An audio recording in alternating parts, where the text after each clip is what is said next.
कृष्ण जन्माष्टमी म्हणजेच भगवान श्रीकृष्ण यांचा जन्मोत्सव जो संपूर्ण भारतात अत्यंत भक्तिभावाने आनंदाने साजरा केला जातो.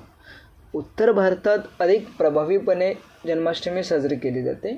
शिवाय महाराष्ट्रात देखील हा जन्मोत्सव अत्यंत भक्तिभावाने आनंदाने साजरा केला जातो. तसेच दुसऱ्या दिवशी गोपाळकाला किंवा दहीहंडी हा सण देखील साजरा केला जातो.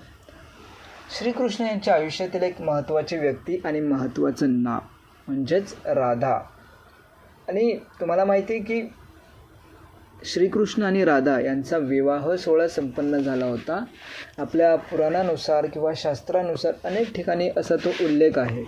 तर त्यांचा विवाह कुठे झाला, कसा झाला आणि कशा पद्धतीने झाला हे आपण पाहूया.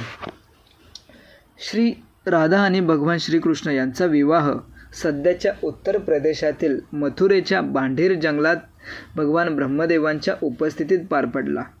हे ब्रह्मवैवर्त पुराणानुसार आणि श्री गर्ग संहिता अध्याय 16 नुसार नंद घराण्याचे कौटुंबिक पुजारी आणि भारद्वाज दृष्टेचे पुत्र असलेले गार्गा मुनींनी रचलेले आहे.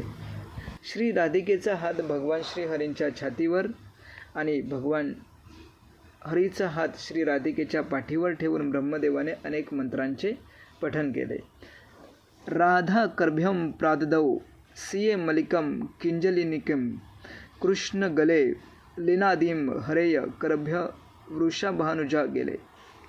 त्यानंतर दोन्ही हातांनी श्री राधेने श्रीकृष्णाच्या गळ्यात कमळाची माळ घातली आणि नंतर दोन्ही हातांनी भगवान हरींनी राधेच्या गळ्यात देखील अशीच माळ घातली. तेव्हा ब्रह्मदेवांनी त्यांना पवित्र अग्नीसमोर नतमस्तक केले.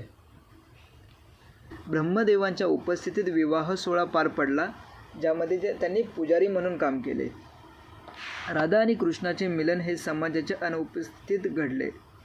स्थानिक लोकांचे म्हणणे आहे की या विवाहात जोडप्यांचे केवळ 10 दशलक्ष गोपनीय सहकारी, ज्यामध्ये सखी, मोर, पोपट, गाय, माकडे यांचा समावेश होता, हे सगळे सहभागी होते.